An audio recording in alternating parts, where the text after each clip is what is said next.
ಒಬ್ಬರೇ ಕೆಪಿಸಿ ಅಧ್ಯಕ್ಷ ಸ್ಥಾನದಲ್ಲಿ ಕೂರಲು ಸಾಧ್ಯವಿಲ್ಲ.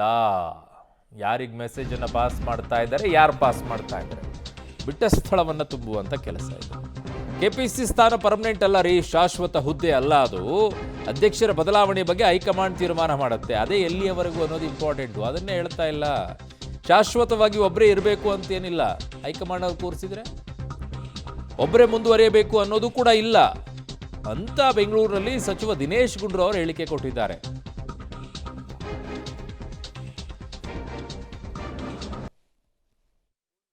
ನೋಡಿ, ಈ ವಿಷಯ ಇದು ಆಂತರಿಕ ವಿಷಯ. ಪಕ್ಷದಲ್ಲಿ ಏನಾಗಬೇಕು, ಯಾವ ರೀತಿ ನಡಿಬೇಕು ಅಂತ ಹೇಳಿ ಚರ್ಚೆಗಳಂತೂ ಆಗ್ತಾನೆ ಇರ್ತದೆ, ನಿರಂತರವಾಗಿ ಆಗ್ತಾ ಇರ್ತದೆ. ಆದ್ದರಿಂದ ತೀರ್ಮಾನ ತಗೊಳ್ಳುವಂಥದ್ದು ಅದು ನಮ್ಮ ಪಕ್ಷದ ವರಿಷ್ಠರು ಮಾಡ್ತಾರೆ. ಆದರೆ ಇದರ ಬಗ್ಗೆ ಯಾವುದೇ ರೀತಿಯ ಒಂದು ಭಿನ್ನಾಭಿಪ್ರಾಯ ಇಲ್ಲ. ಎಲ್ಲರೂ ನಾವು ಒಂದಾಗಿದ್ದೀವಿ. ನಮ್ಮ ಅಧ್ಯಕ್ಷರು ಕೂಡ ಈ ವಿಷಯದ ಬಗ್ಗೆ ಅವರೇನು ಬೇರೆ ರೀತಿಯಾಗಿ ಏನು ಆಲೋಚನೆ ಮಾಡ್ತಾ ಇಲ್ಲ. ನಾವೆಲ್ಲರೂ ಒಂದಾಗಿ ಹೋಗೋಣ ಅಂತಲೇ ಇರುವಂಥದ್ದು.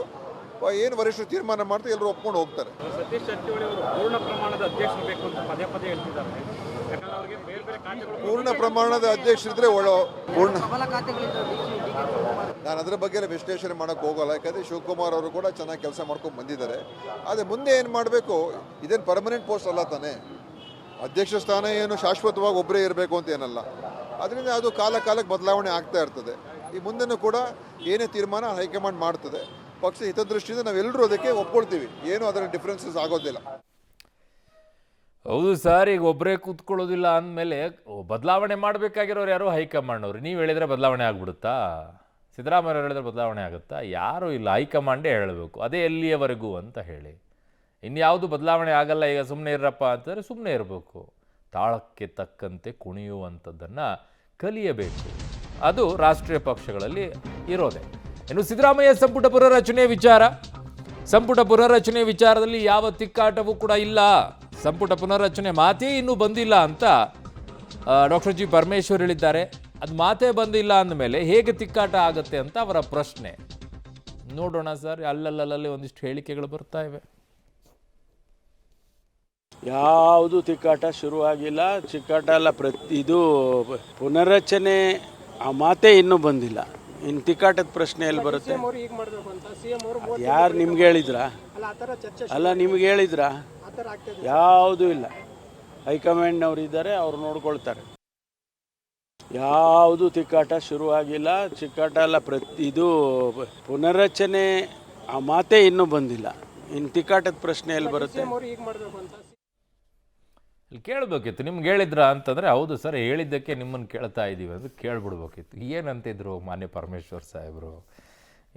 ಹಂಗೆಲ್ಲ ಇಲ್ಲಾರ್ದೇ ಪಾಪ ಕೆಲವೊಂದಿಷ್ಟೆಲ್ಲ ಟವೆಲ್ ಕುರ್ಚಿಗೆ ಈಗ ಒಬ್ಬರು ಟವೆಲ್ ಹಾಕ್ತಾ ಇದ್ದಾರೆ, ಕರ್ಚೀಫ್ ಹಾಕ್ತಾ ಇದ್ದಾರೆ, ಕೆಲವರು ಬೆಡ್ಶೀಟೇ ಹಾಕ್ತಾ ಇದ್ರಲ್ಲ ಡಾಕ್ಟ್ರೇ. ಅವರೆಲ್ಲ ಏನು ಆಗಿದ್ದಾಗ ಪಾಪ ಏನೋ ಒಂದು ಮಂತ್ರಿ ಆಗಬೇಕು ಅಂತ ಆಸೆಗಳಿರುತ್ತೆ. ನಿಮಗೆ ಮುಖ್ಯಮಂತ್ರಿ ಆಗಬೇಕು ಅನ್ನುವಂಥ ಆಸೆ ಹೇಗೋ ಅವರಿಗೆ ಮಂತ್ರಿ ಆದರೆ ಸಾಕಪ್ಪ ಅಂತಿರುತ್ತೆ ರಾಜಕೀಯ ಜೀವನದಲ್ಲಿ.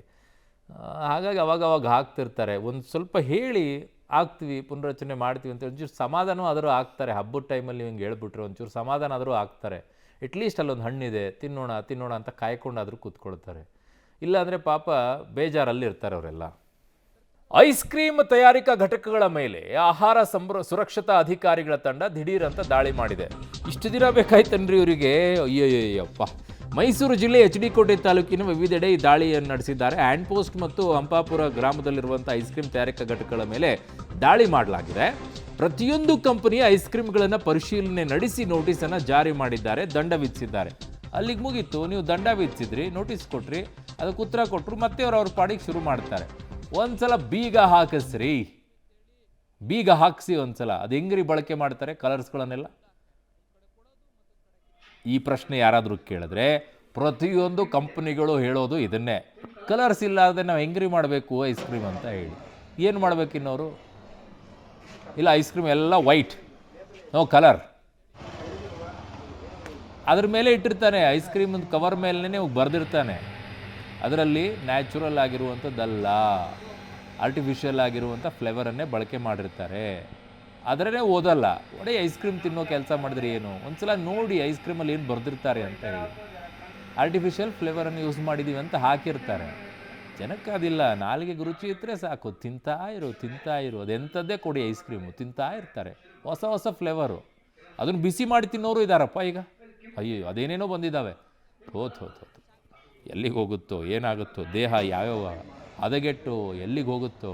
ಅದಕ್ಕೆ ಆಸ್ಪತ್ರೆಗಳು ಜಾಸ್ತಿ ಆಗ್ತಿವೆ, ಕ್ಲಿನಿಕ್ಗಳು ಜಾಸ್ತಿ ಆಗ್ತಿವೆ, ಮೆಡಿಕಲ್ ಶಾಪ್ಗಳು ಜಾಸ್ತಿ ಆಗ್ತಿವೆ, ಟ್ಯಾಬ್ಲೆಟ್ಸ್ಗಳು ಕಂಪ್ನಿಗಳು ಜಾಸ್ತಿ ಆಗ್ತಿವೆ. ಒಂದಕ್ಕೊಂದು ಟ್ಯಾಬ್ಲೆಟ್ ಬೇಕಲ್ಲ, ಸ್ಪಾನ್ಸರ್ ಅವರು. ಈ ಐಸ್ ಕ್ರೀಮ್ ಮಾಡಿದರೆ ಇದಕ್ಕೊಂದು ಟ್ಯಾಬ್ಲೆಟ್ ಬರಬೇಕು, ಅದಕ್ಕೂ ರೆಡಿ ಇರ್ತಾರೆ. ಇನ್ನು ಅದೊಂದು ಬಾಕಿ ಇದೆ, ಅದನ್ನೊಂದು ನೋಡಿ ಒಂದು ಸಲ.